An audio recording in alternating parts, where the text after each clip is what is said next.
Praise God from whom all blessings flow. Praise Him, all creatures here below. Praise Him above the heavenly host. Praise Father, Son, and Holy Ghost.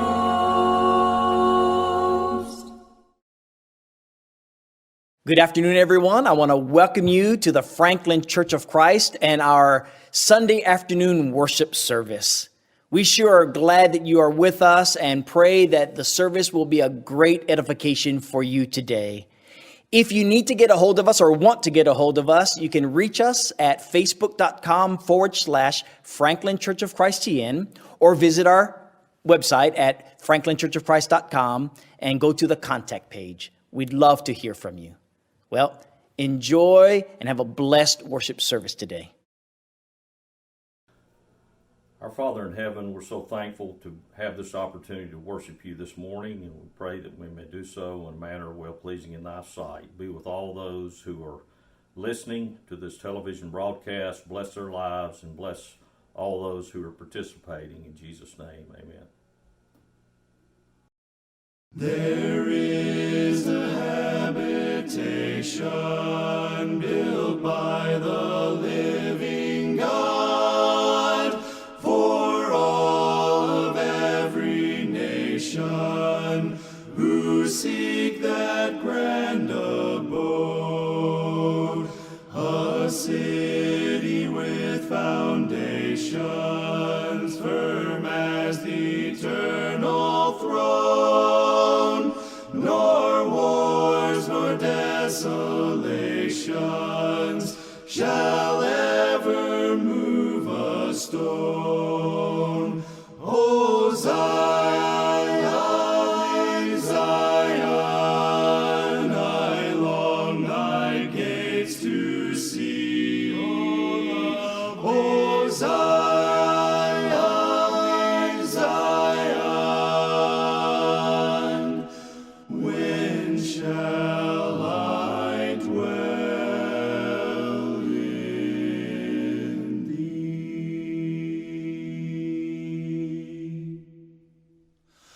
No night is there, no sorrow, no death and no decay,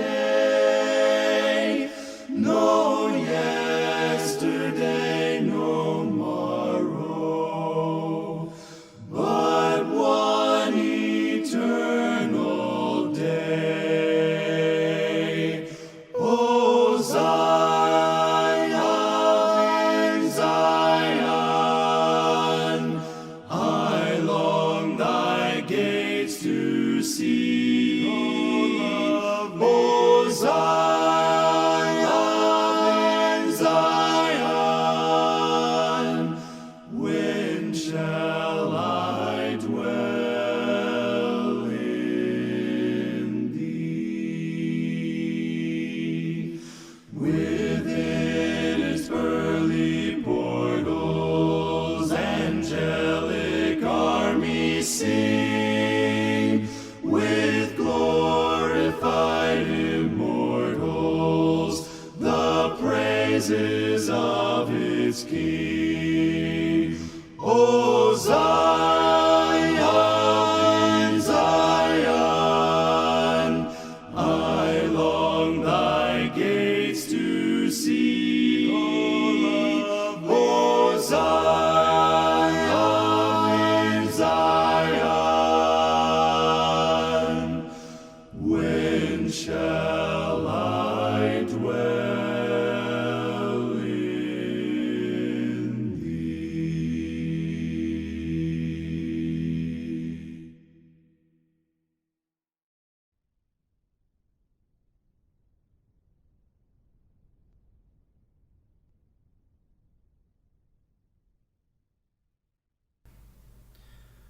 We are about to remember the life, death, and resurrection of our Lord Jesus Christ through partaking of the emblems of the unleavened bread and the fruit of the vine. There are many, many aspects to Christ's life and the meaning for us. We know that through Christ's life, we have a roadmap to how we ourselves should walk in this world. We know through Christ's death, we see his humility and the culmination of Jehovah's plan. We know that through the resurrection of Christ, we have purpose and priority in our lives and hope for eternal life beyond this one. We're going to turn to a very common passage used during the Lord's Supper, 1 Corinthians 11, 23 through 32, and make another application directly for ourselves. Again, 1 Corinthians chapter 11, verses 23 through 32.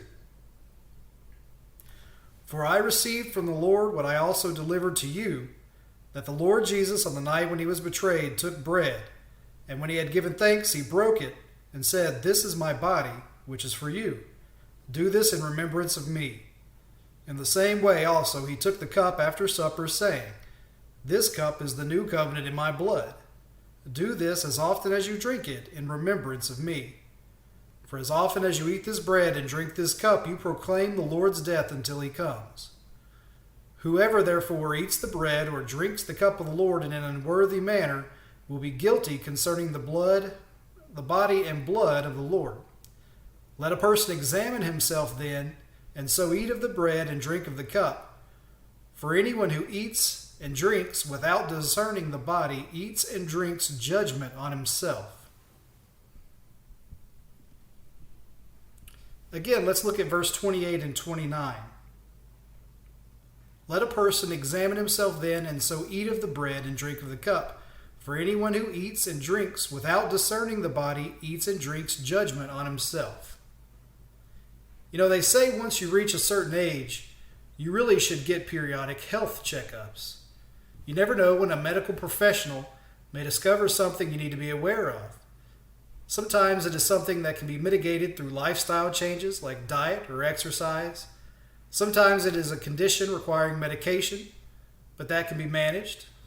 Sometimes it may even be serious, but treatable if caught early enough. The key is regular checkups and being forthright and honest when answering your doctor's questions.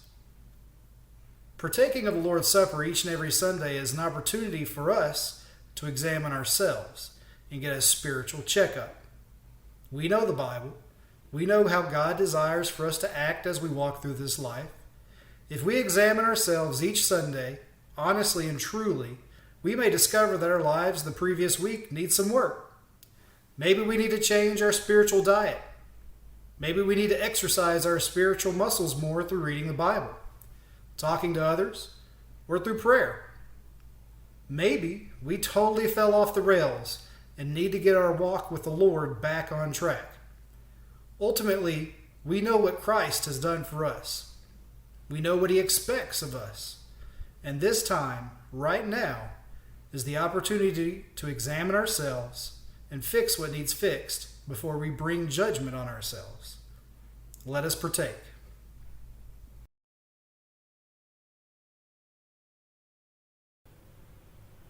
Please bow with me.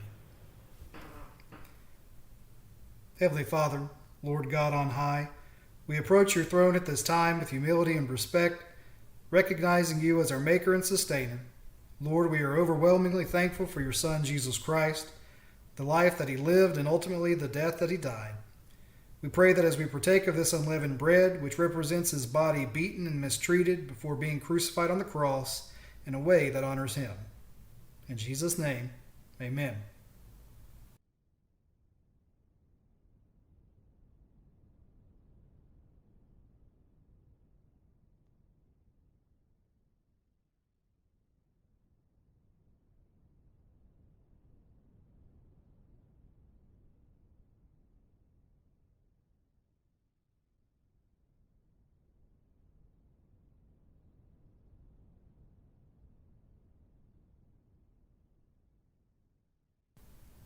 Lord, we come before you again to offer our thanks for this fruit of the vine, which represents our Savior's blood that flowed through his many wounds as he hung upon the cross.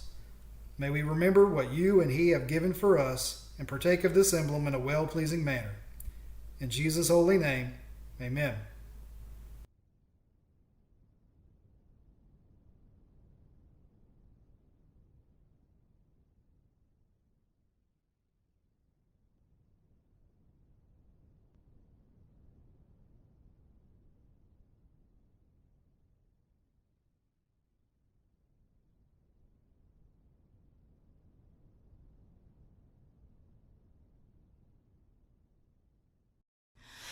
On Zion's glorious summit stood a numerous host redeemed by blood. They hymned their King in strains divine. I heard the song and strove to join. I heard the song and strove to join. Hear all who suffered sword or flamed for truth or Jesus' lovely name. Shout victory now and hail the Lamb, and bow before the great I am, and bow before the great I am. While everlasting ages roll, eternal love shall feast their soul, and scenes of bliss forever new rise in succession to their view. Rise in succession to their view. Holy, holy, holy Lord,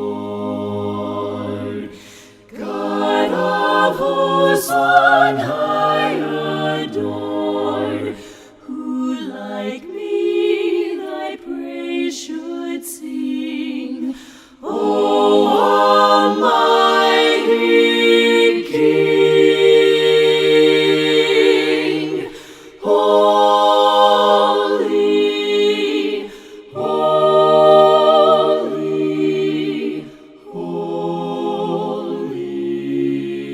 holy Lord, God of hosts on high adored, holy,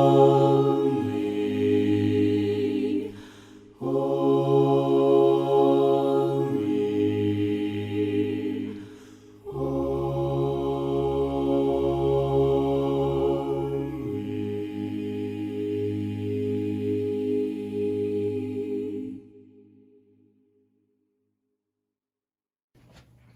Our scripture reading today will come from John chapter 17, verse 20 through 23. It says, I am praying not only for these disciples, but also for all who will ever believe in me through their message. I pray that they will all be one, just as you and I are one. As you are in me, Father, I am in you. And may they be in us, so that the world will believe you sent me. I have given them the glory you gave me, so they may be one as we are one. I am in them, and you are in me. May they experience such perfect unity that the world will know that you sent me and that you love them as much as you love me. Good afternoon, everyone. I hope you are having a wonderful Lord's Day. And just to kind of get right into it, we are starting a series of lessons over the next few months that deal with unity. And you would think, my goodness, seems simple enough, everyone get along. Here's the thing, if unity was easy, Jesus would not have prayed for it.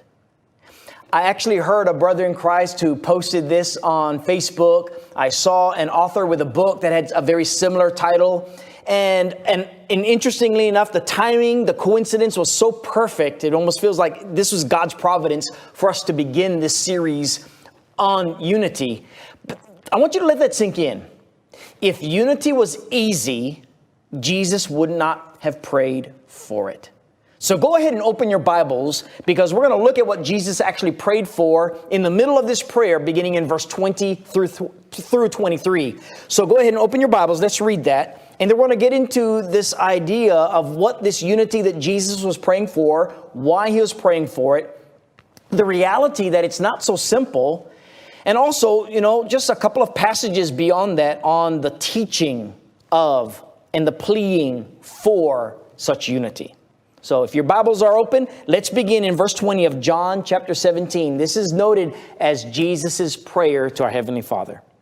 In the middle of his prayer, picking up in verse 20, Jesus said, I do not pray for these alone, right, for the believers that he'd been praying for from verse 6 following, but also for those who will believe in me through their word, that they all may be one, as you, Father, are in me, and I in you. That they also may be one in us. Why? That the world may believe that you sent me. And the glory which you gave me, I have given them, that they may be one just as we are one. I in them, and you in me, that they may be made perfect in one, and that the world may know that you have sent me and have loved them as you have loved me. So here is Jesus. He just had what we refer to as the Passover meal with his disciples. He has gone, if you will, and told his disciples, here's what's going to happen to me. Then there's moments where he is in this prayer, and in this prayer, he is pleading to our Heavenly Father on behalf of his disciples and those who would become his disciples based upon the hearing of the word. He prayed because unity is not simple. I want you to think about life for just a minute, and I'm only going to give a few examples. There could be many, many more, but think about these. You have broken someone's trust. Maybe they confided in you and you shared your confidence or their confidence in you with someone else, or you gossiped. Whatever the situation is, you broke trust. How easy is unity then? Maybe you've not been living under a shell and you're in a church family and you have Christians who hold to one political view and other Christians who hold to another political view. When your political view is the majority and everything is going good, all is well. But when you start hearing the sounds of those on the other side of the political aisle, how easy is unity? Maybe you got caught in adultery. Maybe you cheated on your spouse. Maybe you lied to your friend. Tell me, how easy is unity? Maybe someone spoke some hurtful words against you, or maybe you them. How easy is it to be unified with someone else? You see, we could go on and on and on with these scenarios. The reality is whether you committed something that someone found offensive, or you believed something that someone found offensive, or you have a conviction about God's word and someone else is on a completely different viewpoint, unity is not always easy. It's the reason why you have so many people who today have left the church that belongs to our Lord. You have so many today who have said, well, I don't want to be a part of this congregation. And they go to another one where there's going to be better preaching because it matches what they want to hear. There's going to be more sound preaching because it's going to match what they want to hear. Or whatever their views are within the congregation because of their political views. Or because of whatever situation is, and they have a brand new fresh start. Church hopping takes place all the time because Christians are not unified. And then they're in this new place, and guess what happens? They form new relationships, and everything is great until trust has been broken. Political views are found out. Adultery and lies and hateful words and many other scenarios, things that allowed for them to leave a family or to leave a church family, to leave relationships that have been severed because there's a lack of unity. And then they have a lack of unity once again with these other relationships. This is the reality of life. So I want you to turn to Romans 14. We're not going to settle here because this is going to be for another lesson down the road as we continue our thoughts on unity. But I want you to see the words of Jesus. The words of the Apostle Paul. Romans 14. I'm going to read the first few verses and finish in verse 5. And again, in a future lesson, we're going to actually look at Romans 14. Paul says, receive one who is weak in the faith, but not to disputes over doubtful things. For one believes he may eat all things, but he who is weak eats only vegetables. Let not him who eats despise him who does not eat. Let not him who does not eat judge him who does. For God has received him. Who are you to judge another's servant? To his own master he stands or falls. Indeed, he will be made to stand because God is able to make him stand. The idea of unity here is for Christians to realize we're going to have differences.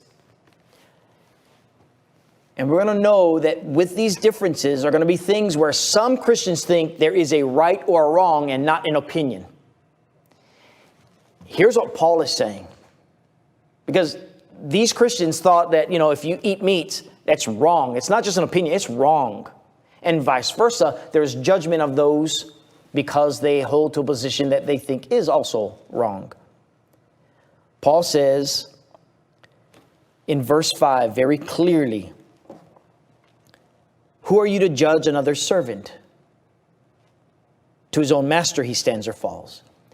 And so there is this concept that Paul is having to teach about unity. And he does so with the church at Corinth. He does so with many other congregations. The point being is unity is being taught because it's difficult. It's not easy.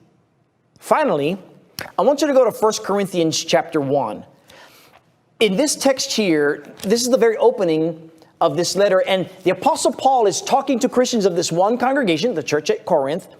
And in this congregation, there are Christians that have difficulty on a plethora of things. And so he goes through the entire letter with all the different things that they have been divided over. So to start his letter, here's what he says beginning in verse 10. 1 Corinthians 1, verse 10. Now I plead with you, brethren, by the name of our Lord Jesus Christ, that you all speak the same thing, and that there be no divisions among you, but that you be perfectly joined together in the same mind and in the same judgment. For it has been declared to me concerning you, my brethren, and he goes on to tell what those things are that were dividing the saints. So what I'm saying is, you have teachings, and you also have a pleading, and you had Jesus praying. And again, to close, realize Jesus would not have prayed for unity among his disciples and future disciples if it were easy. It's hard. We're going to be looking at some of these hard things and ways to get over these hard things. And that's why we're going to delve into Romans 14 among other passages. I want you to know unity is the foundation of Christianity. And the very first step you take is to become a child of God so that you are united to God through the precious and atoning blood of Jesus. If you believe him to be the Christ and willing to confess him so, to be baptized for your sins, to have them washed away, you will be united with God through Jesus. That's what it takes to become one in Christ. And if you need prayers where, you're struggling because you have a divided relationship, a strained relationship with someone, whether it's in your family, whether it's in the body of Christ, or any part of your walk with God, we want to help you. So we appreciate when you write to us and pray that you will continue to open up to us, and we'll be happy to help you the best possible way that we can.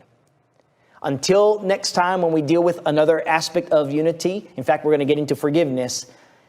Think about these things and what you can do to be unified not only with God, but with one another. Until then, God bless you.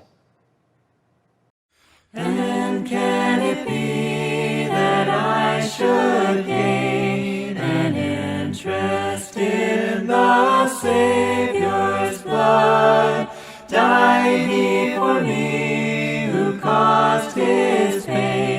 for me who scorned his perfect love. Amazing love, how can it be that you, my God, should die for me? Amazing love, how can it be that you, my God, should die for me?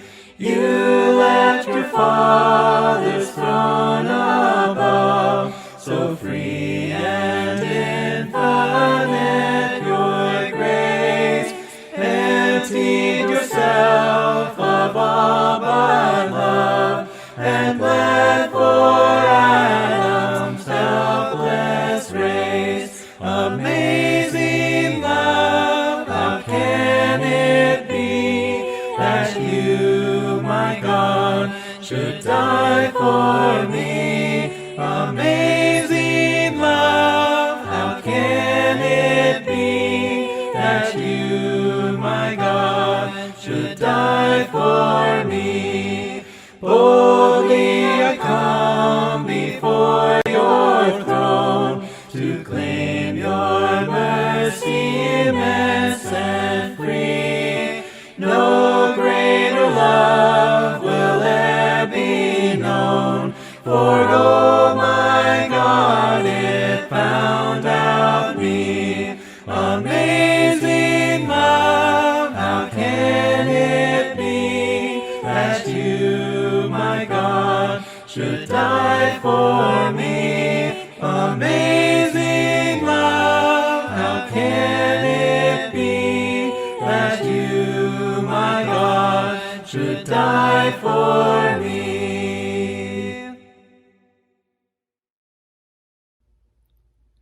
Would you bow with me, please? Heavenly Father, we're so grateful for this time we have been able to spend together today. We're thankful for your word that brings meaning, purpose, and direction to our lives. We pray now as we close this service that you'll be with each and every one of us, that you will guide our hearts, our minds, and our lives, that you will forgive us of our sins, and that you will lift us up each day in your service. In Jesus' name we pray. Amen. Well, from the Franklin Church of Christ, we want to thank you for joining us today and pray that God blesses you with a wonderful week. And Lord willing, we will see you next week. Until then, God bless you.